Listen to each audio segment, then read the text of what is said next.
మనుషులతో పాటు కుక్క కూడా అతను చేసే దాంట్లో ప్రతి క్రైమ్లో ఎవరైతే ఈ విలన్గా ఉంటాడో, పోలీస్గా ఉండే విలన్గా ఉంటాడో, చేసే ప్రతి సీన్లో కుక్క ఐడెంటిఫై చేస్తుందని కుక్కని కూడా చంపేస్తాడు అనమాట.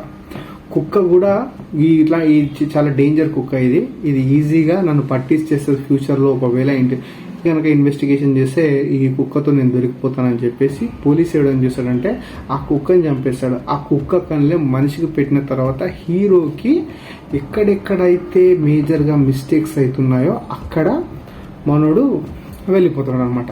అంటే వాడిని నడిపేది ఆ కుక్క కళ్ళు. డైరెక్టర్ చెప్పిన పాయింట్ అయితే వెరీ క్లారిటీ అనమాట ఇది.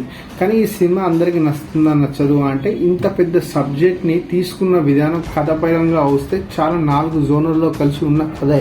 కానీ దాన్ని తీసుకెళ్లే విధానంలో డైరెక్టర్ అబ్సల్యూట్లీగా కాస్త ఫ్లాప్ అయ్యాడని చెప్పుకోవచ్చు. ఎందుకంటే ఆసక్తికరంగా ఉంటుంది.